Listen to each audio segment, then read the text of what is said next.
Welcome to DRTSPR. So this is Dr. Tangella Shiva Prasad Reddy alias Dr. TSPR. Namaste, Adab, hello, and a warm welcome to D. Narasimha Reddy Garu. Is a senior economist, and I have been introducing him to you since a long time. Again, I'm thankful to him in spite of his hectic schedule.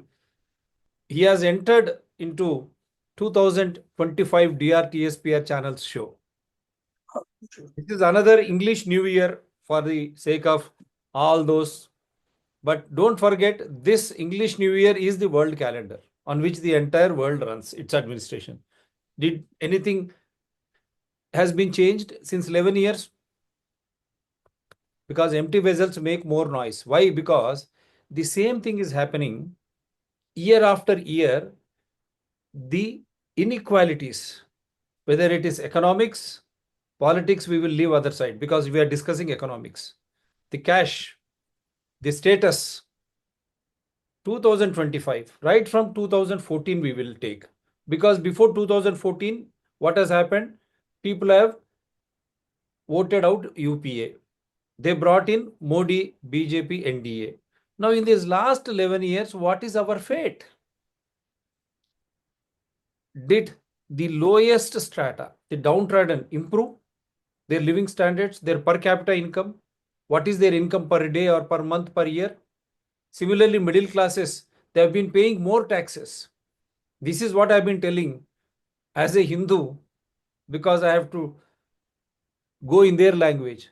Hindu is paying 3 taxes: direct income tax, indirect GST, and temple tax, hundi tax. Because neither church or mosque, we are not here to discuss, but only temples are under the clutches of government.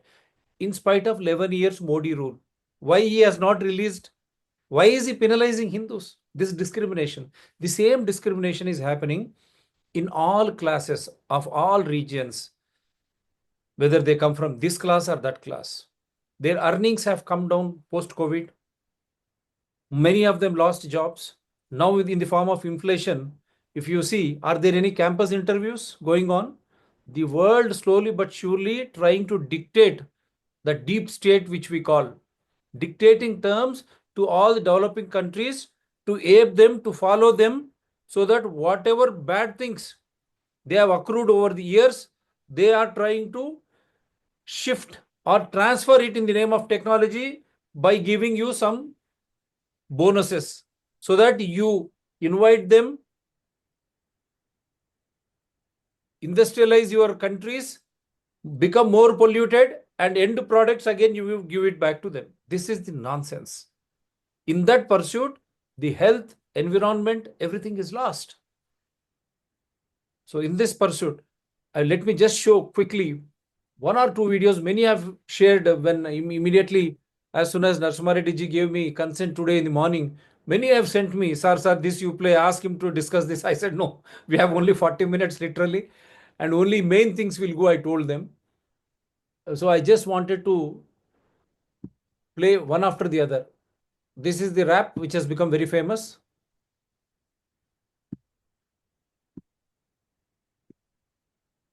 Oh, again, there is serious problem. As and when Narasimha Reddy comes, as usual, I face this. See, internet problems. How fearful these few people are. Let me go to the other one. At least this, let me just see. It has come from the तो सुन रहे भारत देश के करोड़ों लोगों को मैं कहना चाहूंगा कि ये सरकार आप सबको गरीब कर रही है। गरीब सिर्फ वो नहीं सर जो सड़क पे कटोरा लेकर भीख मांग रहा है, हम सब गरीब हो रहे हैं। गरीब इसलिए हो रहे हैं कि हमारी आमदनी नहीं बढ़ रही, लेकिन महंगाई बढ़ती जा रही है। सर मैं उदाहरण देता हूं, एवरेज फार्मर डेट पर फार्मर डेट इस देश की 74,000 रुपए, यानी कि 74,000 रुपए का कर्जा आज देश के हर किसान के सर पर है। सर अगर किसान अपना कर्ज का भुगतान नहीं करता तो उसके नाम के नोटिस चिपकाकर किसान की बदनामी करती है ये सरकार, और बड़े बड़े उद्योगपति जो लाखों करोड़ रुपए डकार गए उन्हें बिजनेस क्लास में बिठा के देश से रवाना करती है। सर ये सब सर आज हमारा देश का अन्नदाता, देश का किसान जो हमारा पेट भरता है, जो हमें खाना देता है, सर आज वो जहर खाने को मजबूर हो गया है। एनसीआरबी का डेटा बताता है कि वित्तीय वर्ष 21-22 में 10,851 किसानों ने आत्महत्या करी।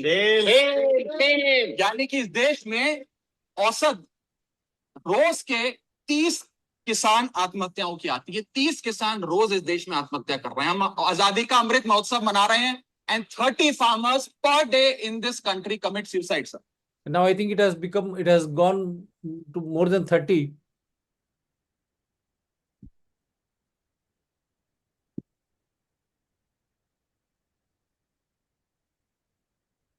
It's the upper middle class, 10 lakhs to 15 lakhs, 62 lakhs, 15 lakhs to 20 lakhs, 24 lakhs, rich 25 lakhs to 50 lakhs, only 18 lakhs, 50 lakhs to 1 crore, only 5 lakhs, ultra rich 1 crore and above 2 lakhs.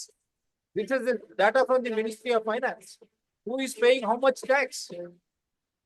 Middle classes, downtrodden, they are paying taxes. But the upper strata, you see, minimum number. But they are enjoying all the benefits. They have more money and more amenities when you compare to the middle classes and others. Now see here, this is an interesting one which MP. Concern है क्या इस देश के middle class के लिए कि अडानी की जो नेटवर्थ है वो 7.1 अरब डॉलर से बढ़कर हो जाएगी 150 अरब dollar. From $7.2 million, let him correct me, it has reached to $150 million. That is the figure which they are giving in 11 years after Modi, in 7 years only after Modi came to power. Why Aam Aadmi, ordinary man, ordinary citizen of India has not grown, Mr. Modi and Amit Shah? Now you have to clear this. मात्र 7 से 8 से 9 वर्षों में, और आम आदमी पर, दूध पर, छाछ पर, पनीर पर भी जीएसटी लग जाएगा, होटल रेस्टोरेंट पर भी जीएसटी लग जाएगा। सिफारिश आएगी ग्रुप ऑफ मिनिस्टर्स की घटाकर 0 कर दो, लेकिन वो 18% बना रहेगा। ये सिर्फ क्रोनी कैपिटलिज्म है क्या, या वजह कोई और है? विजय सरदार। रिवा जी, आपको और पैनलिस्ट और सभी दर्शकों को मेरा नमस्कार। प्रणाम सर। देखिए, आप किससे उम्मीद कर रहे हैं, पहले हम उनको समझ लेते हैं, आपको मानसिकता समझ में आ जाएगी। एक मेंबर ऑफ पार्लियामेंट की मंथली सैलरी है 2.3 lakhs अप्रोक्सीमेटली। वाह वाह। अगर आप एनुअल देखें तो वो बैठता है 27.6 लाख साल का। हिंदुस्तान का जो एवरेज इनकम है ये उससे ऑलमोस्ट 10 गुना ज्यादा। हमारे एमपीज आते हैं रिच कैटेगरीज में। अब अमीर लोग अमीरों के लिए अगर पॉलिसी नहीं बनाएंगे तो किसके लिए बनाएंगे? किसके लिए बना? This is the और रही बात गरीबों को, तो वो तो आप फ्री राशन दे रहे हो, उनको खाना मिल गया, वो खा के सो जाएंगे। आपको चाहिए पॉलिटिकल चंदा। पॉलिटिकल चंदा मिडिल क्लास देने की हिम्मत नहीं रखता। ये बड़ा कंसर्न है क्या इस देश के मिडिल क्लास के लिए कि अडानी की जो नेटवर्थ है वो 7.1 अरब डॉलर से बढ़कर हो जाएगी 150 अरब dollar. So when they are so rich, now you see our Prime Minister Modi, what is he doing? See, 20,000 diamond from Narendra Modi was the most expensive gift the Bidens got in 2023. The Biden family received tens of thousands of dollars. Where is the need for Mr. Modi to go and give them? Now BJP, RSS, I only hope, why should a Prime Minister go and gift such a huge, costly gift when the nation is suffering, inequalities are growing? Is he an elected Prime Minister or a Raja or Maharaja? I don't understand.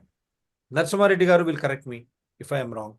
Democracy or autocracy, God knows. Sir, when we have time, I will play the other one and just this one for interesting the same आवाज। सदन में बहस पे आने से पहले अपने phone पर फ्लाइट के रेट चेक कर रहा था सर। अगर कल मुझे दिल्ली से बंबई जाना हो तो टिकट 14,000 रुपए की, वन वे की सबसे सस्ती टिकट। दिल्ली से पटना जाना हो तो 12,000 रुपए की टिकट। दिल्ली से बैंगलोर जाना हो तो 16,000 रुपए की टिकट। और सर वो छोड़िए, संडे के दिन यानी कि परसों मैं अपने क्षेत्र पंजाब से दिल्ली आया, मोहाली एयरपोर्ट से चंडीगढ़ एयरपोर्ट से मैंने फ्लाइट ली और दिल्ली पहुंचा। उस फ्लाइट की टिकट 14,500 रुपए की थी।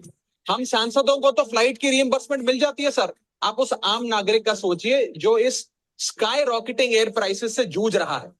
और एक और दिलचस्प चीज है, एक ही सेक्टर की एक ही दिन की सेम एयरलाइन जो अलग अलग समय पर उड़ती है उसके भी रेट अलग है। आपको सुबह 10 बजे दिल्ली से बंबई जाना, उस एयरलाइन से उस तारीख पे आपको एक रेट मिलता है। 2 बजे की दोपहर की टिकट लेते हैं उसी एयरलाइन पे, उसी दिन पे वो उससे दोगुनी हो जाती है। न जाने क्या लॉजिक है सर। हमें इस देश में एयर यात्रा को लग्जरी ट्रैवल नहीं बताना सर, आम ट्रैवल बनाना है जैसे कि ट्रेन का है। और सबसे बड़ी बात सर, इस देश में जहाज में उड़ना और जहाज में उड़ के अपनी मंजिल तक पहुंचना आज भी इस देश की बहुत बड़ी आबादी के लिए एक सपना है। Yeah, I'll stop it here. Resources belong to everyone, Narasimha Reddy garu. Air tickets Yeah. are here, Mr. Modi, Amishi. What happened to your Udan? Everything is Jumla. Like 15 lakhs into each end accounts, Jumla. Yes, sir. Please go ahead now. I don't want to. Yeah, most of these things are in the air. Thank you for inviting me to spend some time on the question of inequality and the dreams that they are creating about Viksit Bharat by 2047. But the basic question is, in a country where we find the growth, at least growth rates, certainly have increased compared to that of what they were in 1960s, 70s. And but what is happening is whatever we see as growth of GDP is not perhaps reaching people who perhaps are waiting for some kind of improvement in their living conditions. This is exactly what we refer to as the basic question of inequality.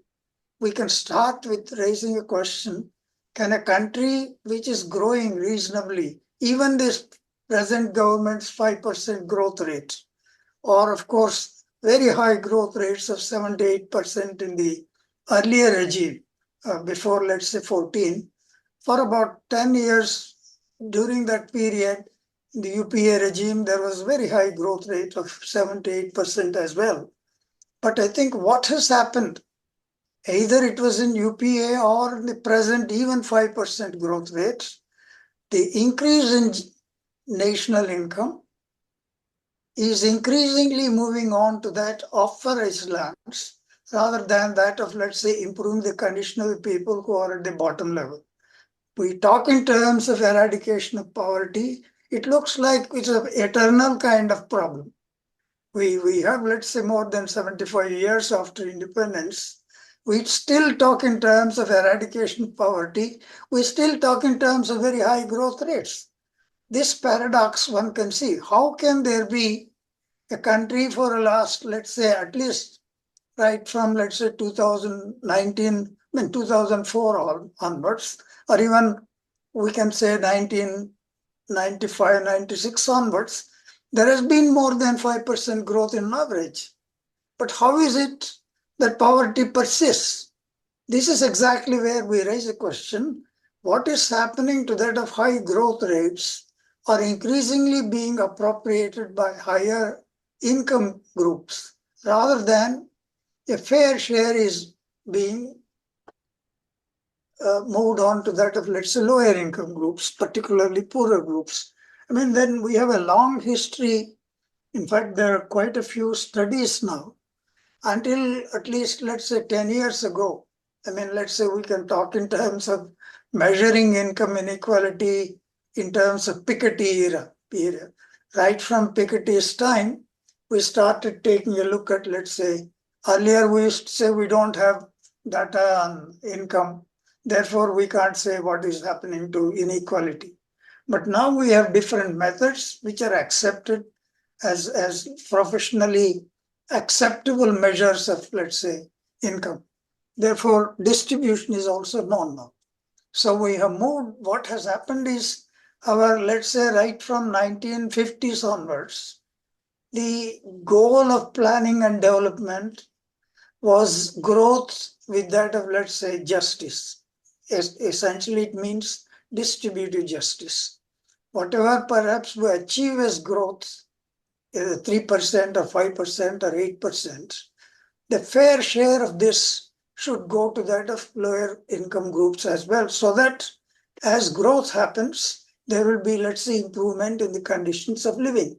It did happen. If we look at our own history, of course, there is a report now, It's a very familiar report, Income and Wealth Inequality in India, right from 1922 to that of, let's say, 2023. This has become very famous because now they were able to mobilize data. Why 1922? That was the first time in India income tax was introduced. So we have archival data about income tax filing during that period.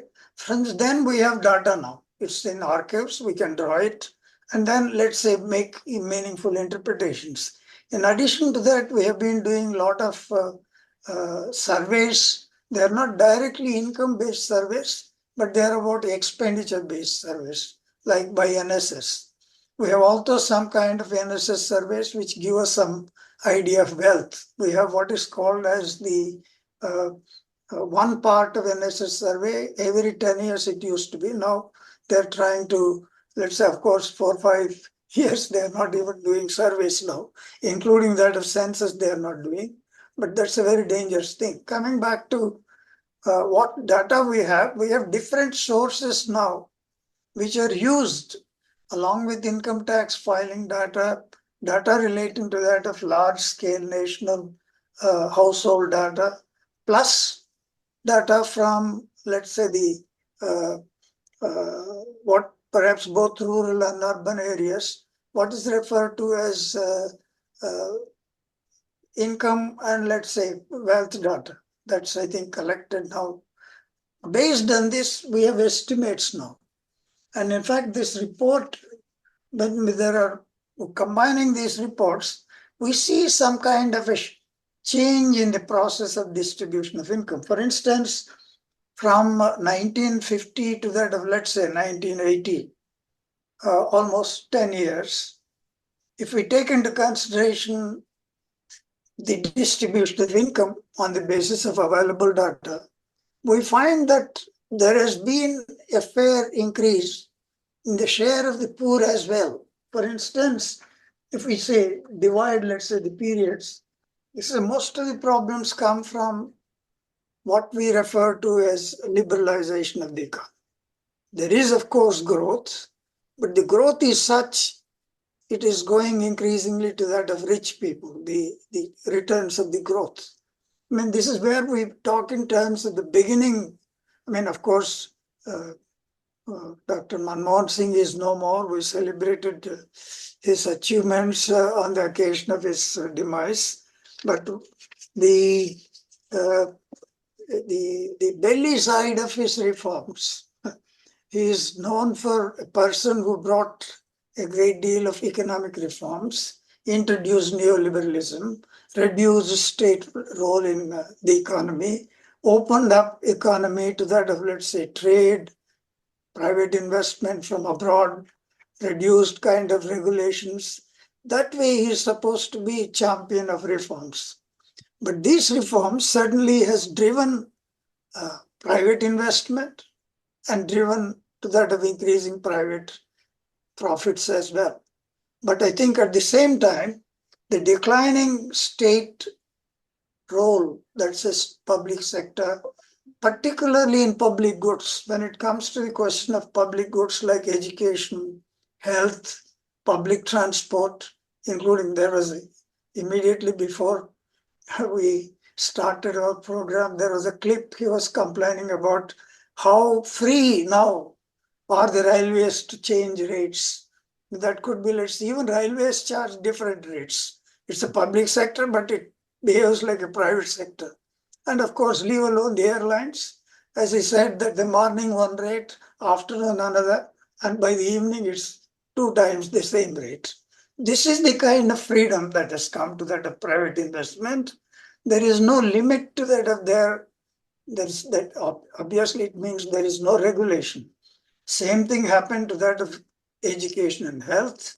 There is extensive, nobody imagined up to 1980, education would be privately provided from preschool to that of, let's say, university education.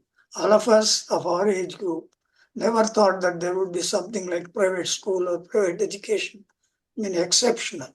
Same thing happened. We all went to that of a nearby government hospital. Now every hospital is, let's say, the one which could be called as a part of the corporate or entirely corporate sector. I mean, these things are neglected, and these sources, these public goods, have also turned into that of, let's say, a private provision of public goods, which means it's provided at a price which invariably leads to that profit. These things, let's say, if you divide our, let's say, journey of independent India, right from 1950 to that of 23, if you make that, say, first 30 years, whatever happened, if you let me say, one way of looking at this, if you classify the entire, let's say, population, adult population, let's say, as the bottom 50%, that could be said poor 50%, middle 40%, you could call them middle class, and the rich 10%. We have now data to show what has happened. If we take into consideration before, let's say, 1980, let's say, first 30 years, the data shows between 51 and 1980, the top 10% share in the total income generated, that's every year GDP generated, the top 10% had 24%. It's substantial even during that period. It was, let's say, this was an average for the entire 30 years or 50-30. And that has now increased to that of, let's say, by 14, I'm talking about 14, it has increased to that of, let's say, 66%. And now by 23, it has increased to that of 69%. That means top 10% of the Indian adult population who are rich take away 69%. And this, it's increasing gradually. I mean, as we have seen, from 24% before 80, it has come to that of 66% by 14 before this government came. And by the end of, let's say, elections, it has come to that of 69%, almost 70% goes to that of top 10%. What is happening to the tragedy would be more interesting. What is happening to the middle class? They think they're very comfortable, they're very vocal, but I think they don't know that the carpet is being pulled from below their feet. See what happened. The middle 40% who had, let's say, they had 49% during the first period, let's say for 30 years, that means, let's say 1980, they had 49% share in the income. But by the time it is, let's say, 14, that is, say, between 1980 and 84, 2014, it has come down from 49% to 23%, the middle class.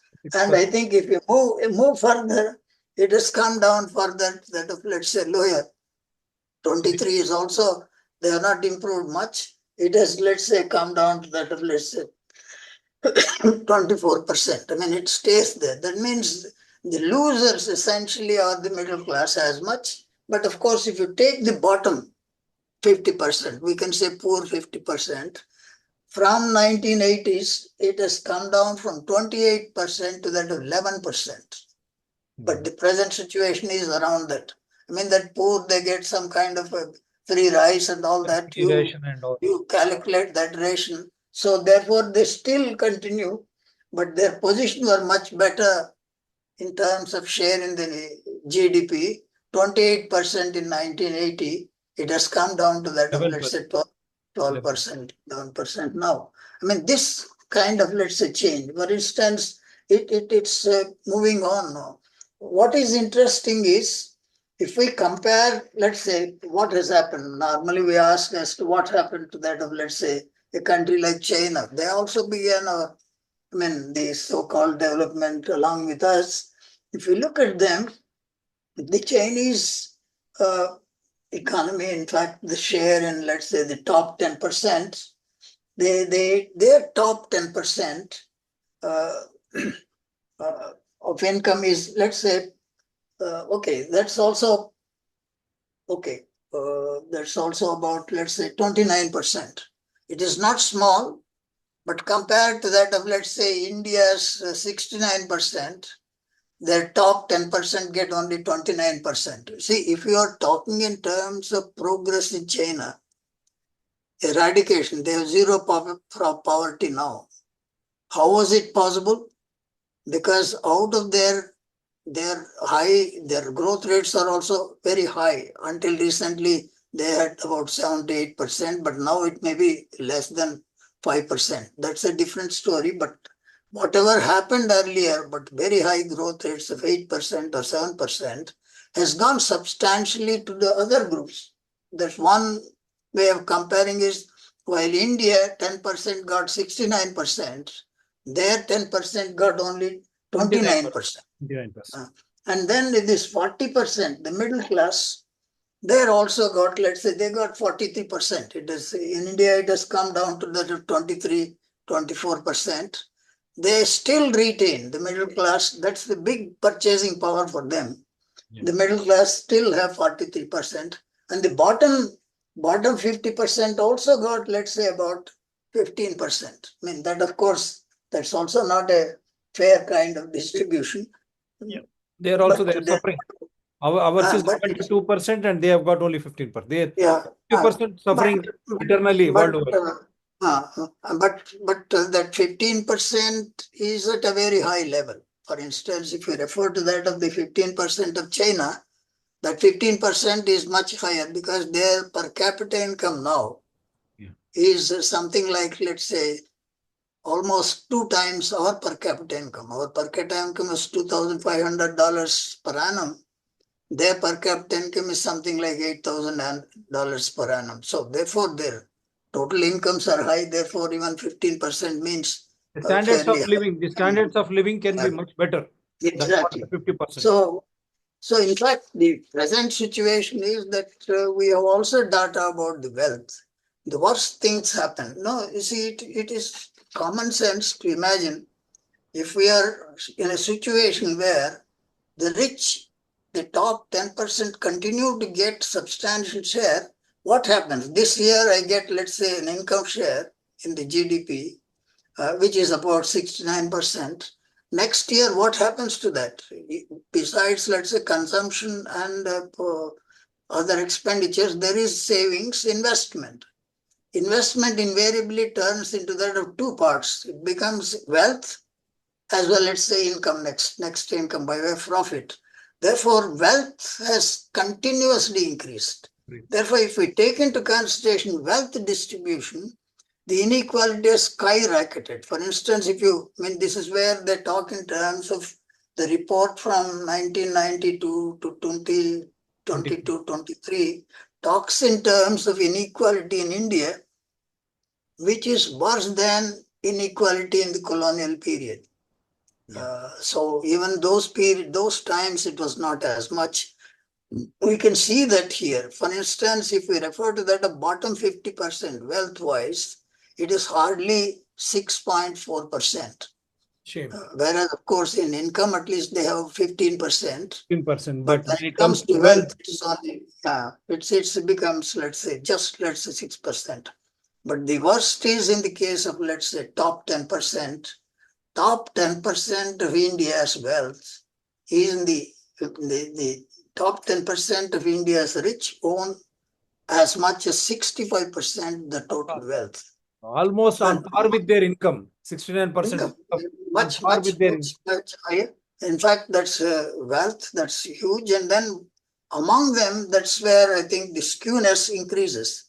If we take only top 1%, 40% of the total wealth is in the hands of 1%. And in fact, even let's say this is exactly where out of 25, that means this huge concentration. This is 1%, let's say 99%. And this is exactly where, how do you face this problem? The suggestions made are, how do we bring in some kind of improvement? Because we have 9 minutes, sir. We have 9 minutes. Okay, 9 minutes, and then we have to rush to see that how do we face this situation if we are talking in terms of dreams of Viksit Bharat. Viksit Bharat 47. See, if you have to, now we are categorized because of our 2,500 per capita income, we are lower middle income country. If we have to become, let's say, middle income country or higher middle income country, our income should be at least, let's say, China is $5,000. now, China is now already 8,000. middle income country. And if we have to become, for example, if you think in terms of, let's say, development, Viksit Bharat, can you compare with that of, let's say, in 47 with that of present USA? It is, let's say, our per capita income presently is just 3% of American per capita income. See, Their per capita income is mind-boggling. $85,000. And therefore, even to get 1/4 of America's per capita income by 1947, it is impossible. To get that 1/4, it takes 74 years at the growth rate of 12%. That means we have to say, forget about it. You can't do that. But one of the major crises comes in here. Let's see that we at least must be in a position to. This is where we say development must go with that of human development. Human development comes from education, health, and then, of course, social security. Generally, it is argued out of your total, let's say, investments made, at least it is right from beginning of independence, we are saying 6% of national income should be in education, 3% of national income must be in health, another 3% of national income, some social security. These people are also branded as, let's say, 12%ers. In the sense, unless you put 12% as public goods of the national income, you will not be in a position to satisfy decent, comfortable living for people. We are nowhere near. We hardly spend now, the highest all put together would be just 4% of national income on education. Health is disaster. We are not, let's say, anywhere near 3%. We are less than 1 to 2%, less than 2%. But social security, it is left to the God only. They are giving all kinds of DBTs, transfers, not as social security.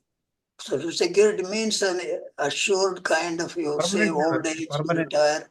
At the most, the best states which give, let's say, the social security for people 60%, I mean 60 years old, is about 3,000. That 3,000, you know what happens these days. That's, I think, absolutely inadequate. Therefore, the answer comes from how are we doing by way of mobilizing resources so that we can invest along with that of growth in, let's say, public goods and other, let's say, activities, which will at least, let's say, improve the 50% share to that of from 15% to 20%, or let's say at least 25%. That would be the idea. This means invariably in the process of income generation, we have to tax people. There is no other way. But what is happening? The present tax situation is that it is hardly anything that could be considered as progressive. And then added to that, we have, let's say, in fact, there is a lot of debate about, let's say, the so-called goods and services, GST, and the kind of, let's say, confusion they are creating besides taking money from people. I mean, there's jokes about, let's say, how they're trying to differentiate between popcorn of 3 varieties. Popcorn 1, popcorn 2, popcorn. You can also have 24% on popcorn. That kind of, let's say, taxing system, it again means that you are taxing people who are, let's say, again, poor. I mean, ordinary popcorn also you are taxing. And of course, I don't know now, there is a hue and cry about taxing insurance also. Poor people save some money and insure life insurance. That also is taxed. And the result is the rich get away with lower share. Although the marginal rate of interest is now 30% income tax, but they have several concessions. Yes, corporate. And let's say, and the corporate tax is also reduced by this government in 2021. Yeah. and which I think, according to one estimate, I have some paper here, which says just by one stroke of reducing corporate tax from 20 earlier 20% to that, let's see, it was slightly more than reduction, has led to that something like 5 lakh crores of loss to the exchequer. The result is Along with waiver of loans for corporates. exactly, and this waiver of loans is, let's say, last time was also talking about within, let's say, 4 years, the loans, that money by public sector banks written off is 7 lakh crores That's right. from 20 to 24, 20 to 24, 25. And that's huge. I mean, if you take into consideration the total money that is written off, that's one thing. That's you are writing off big people's loans or so-called whoever had investments, your corporate sector. You are reducing corporate taxes, thereby you are losing 4-5 lakhs of crores in the last 4-5 years.